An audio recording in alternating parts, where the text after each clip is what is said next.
Ils ont voté, puis après.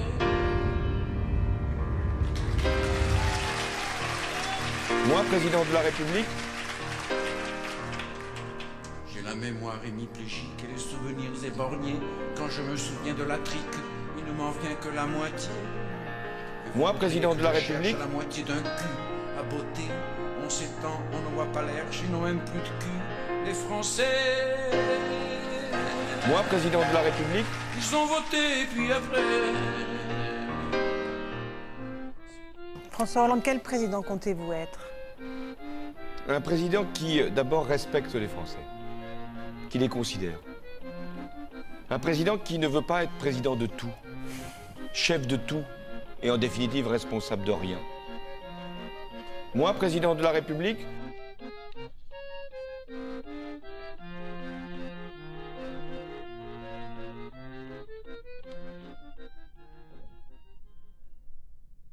Le Premier ministre finlandais a indiqué qu'il allait recevoir chez lui, dans sa maison secondaire, des réfugiés. Il donne ainsi l'exemple à l'ensemble des chefs d'État européens.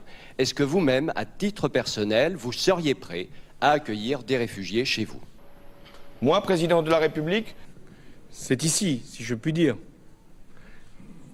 Je n'ai pas de résidence secondaire aujourd'hui disponible, moi, président de la République, mais je comprends ce geste. Et puis, moi, président de la République, moi, président de la République, franchement, ce qu'on attend du chef de l'État, des ministres, vous pensez que c'est simplement de dire ce que l'on peut faire? Paris. Paris. Bienvenue dans les rues de Paris. Ici, y en a pour tous les goûts, toutes les envies. Certains à qui tout sourit et d'autres qui dorment par terre ici. Entre le Maroc et les Antilles, sur un fond de rythmique un free. On se fond dans la masse sur les Champs-Élysées. Les lumières la nuit sont toujours éclairées. Ici, c'est Paris. Cette année a été pour l'Europe l'année où il y a eu le plus de migrants et ça va continuer. Une chose est sûre, les migrants ne peuvent pas dormir dehors. Ce n'est pas acceptable, ce n'est pas digne d'expliquer qu'ils doivent rester dehors alors qu'il y a des places d'hébergement disponibles. De la Villette, on fait des emplettes, on monte à Montmartre avant on se tape un grec. À des gens sur les marchés, à ceux qui les peignent. Nous n'avons plus rien à vous offrir. Ne venez pas.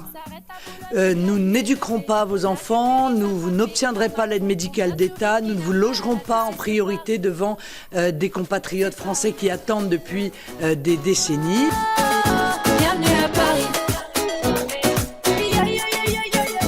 Ici c'est Paris.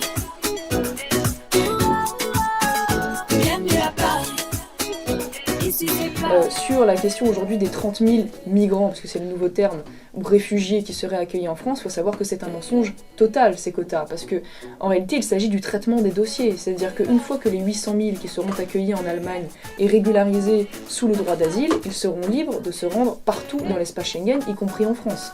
Donc il faut être très mesuré là-dessus, parce qu'on nous dit 30 000, oui mais 30 000 au milieu de 65 millions d'habitants, ça n'est rien, c'est dérisoire, c'est là quand même la moindre des choses que les accueillir, sauf que d'accord, c'est 30 000, plus le regroupement familial qui va s'en suivre, puisque les demandeurs d'asile maintenant ont droit au regroupement familial, plus tous ceux qui pourront librement circuler, plus les immigrés légaux qui continuent de rentrer sur le territoire français par d'autres biais que le droit d'asile, plus les 200 000 entrées légales par an. Et c'est vrai qu'à ce rythme-là, on se dit que très rapidement, eh bien, la substance même du peuple français est en train de disparaître, et il y a une importation avec, faut pas se voiler la face, d'une culture différente qui est en passe sur certaines parties du territoire français de remplacer la culture française. Très troublant parce qu'on nous explique que ces gens quittent un pays en guerre, qu'en effet une grande partie d'entre eux sont des hommes en âge de se battre, entre 30 et 40 ans, et donc cela implique qu'ils auraient laissé sur place donc dans un pays en guerre leurs femmes, leurs sœurs, leurs filles.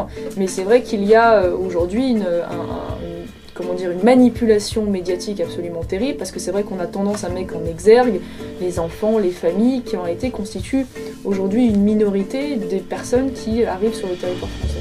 Regarde là ma ville, elle s'appelle Bidon, Bidon, Bidon, Bidonville, vivre là-dedans c'est coton. Les filles qui ont... Ne vont pas héberger toute la misère du monde. que la France doit rester ce qu'elle est, une terre d'asile politique. Nous sommes signataires de la Convention de Genève, qui prévoit de donner accueil à tous ceux dont les libertés d'expression ou dont les opinions sont réprimées sur place, mais pas plus. Il faut savoir, le chiffre n'est pas encore public, je peux le donner aujourd'hui, qu'en 1988, nous avons refoulé à nos frontières 66 000 personnes refoulées aux frontières. À quoi s'ajoute une dizaine de milliers d'expulsions depuis le territoire national. L'année 1988, et je m'attends à ce qu'en 1989, l'année n'est pas finie, les chiffres soient un peu plus forts. Nous ne pouvons pas héberger toute la misère du monde. C'est un chiffre d'une ampleur sans précédent depuis la Seconde Guerre mondiale. 1 million de migrants sont arrivés en Europe depuis le début de l'année. Une personne sur deux ayant franchi la Méditerranée cette année était des Syriens fuyant la guerre, indique le HCR. Les autres migrants venaient essentiellement d'Afghanistan ou d'Irak. Ça sert, je verrai toujours de la merde, même dans le bleu de la mer. Je dormirai sur des millions, je reverrai toujours.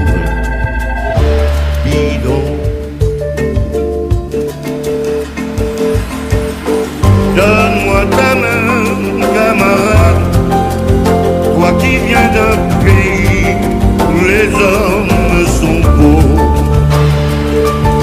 Donne-moi ta main, camarade, j'ai 5 doigts moi aussi, on peut se croire égaux. Serre-moi la main, camarade, je te dis au revoir, je te dis à bientôt, bientôt, on pourra se parler camarade, bientôt, on pourra s'embrasser camarade, bientôt, les oiseaux, les jardins, les cascades, bientôt, le soleil